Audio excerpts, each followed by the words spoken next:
Hello students, now we start our remaining part of lesson number 1, Owls in the Family.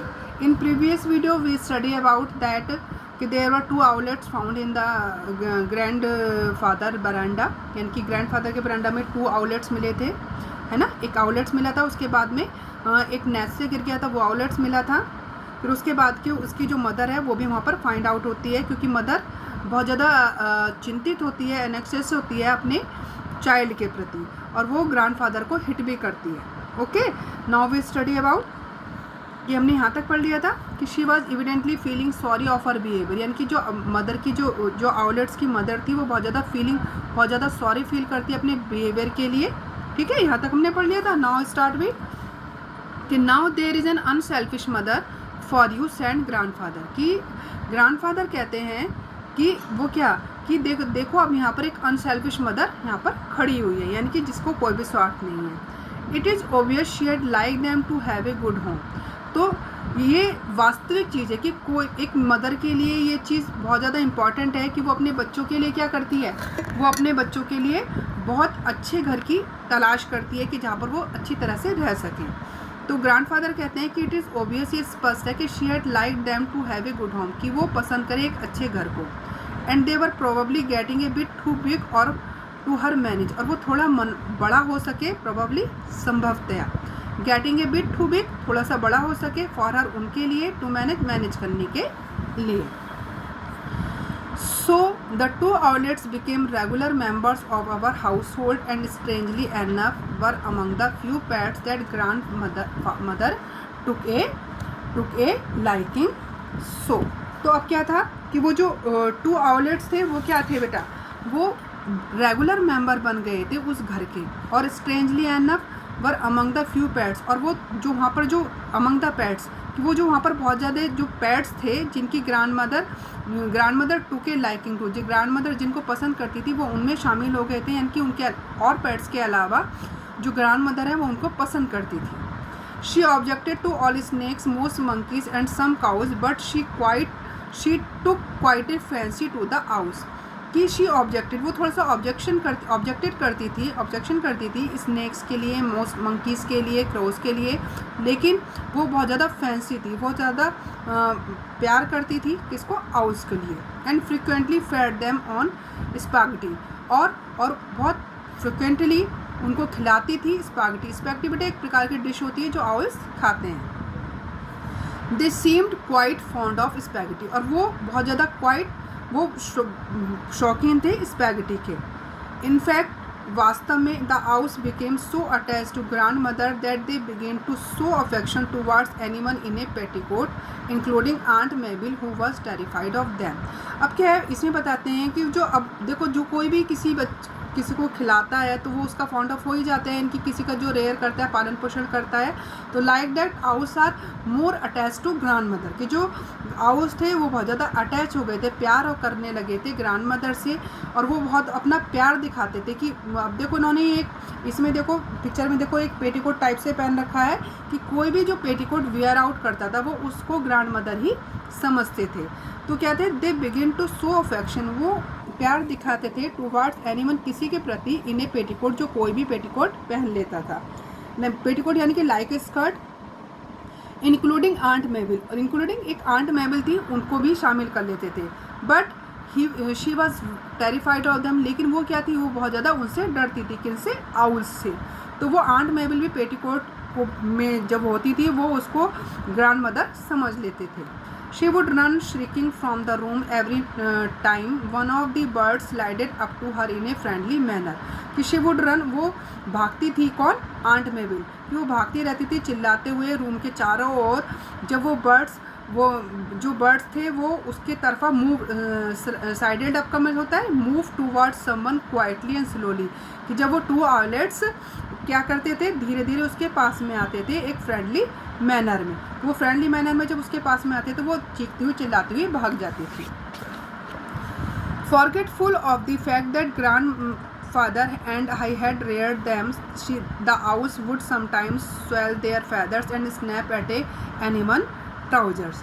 कि forgetful of the fact, कि सारे बातों को भूलकर, सारे तथ्यों को भूलकर ग्रैंडफादर और मैं, आई यानी ऑथर, कि ग्रैंडफादर और जो मैं है हमने उसका रेयर्ड अप किया। रेयर मीन्स होता है किसी को पालन पोषण करना, किसी को क्या करना, ग्रोइंग करना, बड़ा करना।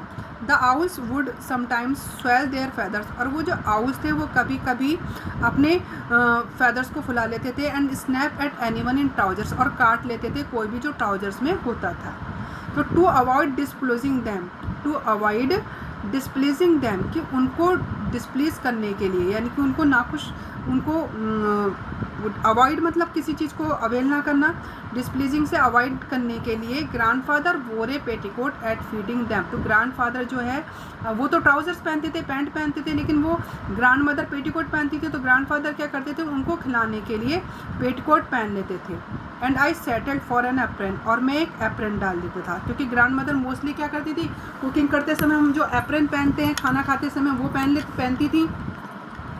तो वो राइटर तो एप्रन पहन लेता था और ग्रैंडफादर पेटीकोट पहन लेते थे उनको खिलाने के लिए, जब ग्रैंड मदर वहाँ पर नहीं होती थी। In response to grandmother's voice the owlets would make sounds as gentle and soothing as the purring of a cat, कि ग्रैंड मदर्स की आवाज़ में, कि in response to grandmother voice, कि ग्रैंड मदर की voice में response करने के लिए वो जो आउलेट्स थे वो एक बहुत जेंटल, बहुत एक अच्छी और सूदिंग आवाज़ निकालते थे, as the purring of a cat, जैसे कि एक कैट निकालती है। But when wild owls were around, ours would rend the night with blood curdling shrieks।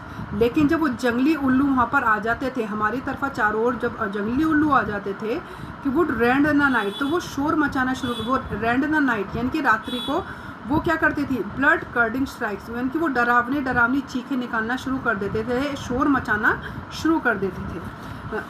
Okay, their nightly occupation was catching beetles. अब उनका जो आउलेट्स का जो ऑक्यूपेशन था रात्रि में वो क्या था, कि their nightly occupation was catching beetles, कि उनका जो नाइटली ऑक्यूपेशन था कैचिंग बीटल्स, वो था बीटल्स को कैच करना। बीटल्स होते हैं यानी कि जो झिंगूर होते हैं ना रात्रि में, नाइट में, उनको।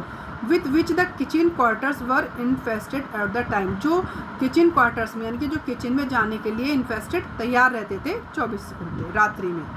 With their sharp eyes and powerful beaks they were excellent pest destroyers, कि अब आउलेट्स की जो बीक है बहुत पावरफुल होती थी, कि अपनी शार्प आइज से और अपने पावरफुल बीक से वो एक पेस्ट ड्रायरर्स, एक इंसेक्ट, पेस्ट होता है किसी भी पेस्टिसाइड्स, कीड़े मकोड़े को मारने वाली जो दवा होती है उसको बोलते हैं, तो वो एक इंसेक्ट्स को मारने वाले डिस्ट्रॉयर थे, विनाशक थे। The owls love to sit and splash in a shallow dish, तो जो आउल्स थे वो प्यार करते थे बैठना किसमें, स्प्लैश मीन्स होता है झपक करना, इन ए शैलो डिश होता है एक उभरा हुआ सा वो होता है बेटा, बर्तन होता है ना, उसमें नहाने के लिए, कि वो specially cold water was poured over them from a jug at the same time, specially जब एक ठंडा सा पानी उनके ऊपर डाला जाए जग से उस समय, यानी कि वो उन्हें पानी से खेलना बहुत ज़्यादा पसंद था। जब उनके ऊपर कोई पानी डाला जाता था शैलो डिश पर, तो वो उस पानी से वो झपक करते थे। They would get thoroughly wet jump out into a perch, कि वो बिल्कुल थॉरोली गीले हो जाते थे और कूदने लग जाते थे, है ना। जब वो पूरी तरह से गीले हो जाते थे और वो कूदने लगते थे टू ए पर्च, एक दीवार पर, शेक देमसेल्फ, और दीवार पर बैठकर अपने आप को हिलाते थे। Then return for a second splash, और फिर उसके बाद फिर वो सेकेंड स्प्लैश यानी कि सेकेंड डुबकी मारते थे, झपक करते थे। एंड समटाइम्स एंड थर्ड, और कभी कभी वो थर्ड डुबकी भी मारते थे। During the day they doze in large cages under the trees in the garden, कि दिन के दौरान वो एक झपकी लेते थे, डोज मीन्स होता है झपकी लेना, एक नैपिंग लेना, कि वो झपकी लेते थे इन्हें लार्ज केजेस, अपने बड़े से पिंजरे में, अंडर द ट्री, पेड़ के नीचे, बगीचे में वो पेड़ के नीचे झपकी लेते थे। They needed cages for protection against attacks from wild birds, कि उन केजेस, उन जो पिंजरों की आवश्यकता होती थी, क्योंकि कोई जंगली जानवर उन पर आक्रमण ना कर दे। At night they had the freedom of the house, रात्रि को उनको पूरी आज़ादी थी घर में। Where they exercise their wings as much as they like, और वो एक्सरसाइज करते थे अपने पंखों से जितना वो पसंद करते थे, है ना। Superstitious folk who dread the cry of the owl. अब देखो बेटा, हमारे समाज में ये माना जाता है कि आउल की जो आवाज़ है वो बहुत ज़्यादा अपशगुनी होती है, यानी कि अंधविश्वास है कि जो आउल की आवाज़ है वो बहुत ज़्यादा बेकार होती है और उससे में जब उल्लू रोता है तो किसी ना किसी की डेथ होती है। बट यहाँ पर ऐसा कुछ नहीं था कि सुपरस्टिशियस होता है कि एक अंधविश्वासी कथा थी, who dread the cry of the owl, कि कितनी भयानक होती है कि एक आउल की चिल्लाहट। May be interested to know that, तुम्हें ये जानकर ये आश्चर्य होगा कि माइस एक्सपेक्टेड, कि एक माउस का जो प्लूरल होता है वो माइस होता है, तो वो माइस होता है, तो केवल एक चूहों के लिए वो आवाज़ बेकार थी कि उससे एक चूहा ही मर सकता है। There were no untoward death in the house during the owls residence, कि उस आउल्स रेजिडेंस में उस दौरान कि कोई भी अनटूवर्ड में से था, कोई भी अनलकी डेथ नहीं हुई सिवाय चूहे मरने के अलावा, यानी कि मतलब किसी और की कोई डेथ नहीं हुई केवल चूहों के अलावा, यानी कि कहने का मतलब ये एक सब अंधविश्वास वाली बातें हैं। Looking back on those owlish days, कि अब वापस देखिए उन दोज आउलिश डेज को। I carry in my mind a picture of grandmother with a contented look in her rocking chair, कि आई कैरी इन माइंड, कि मैंने अपने दिमाग में एक पिक्चर बना रखी थी, लेकर रखी थी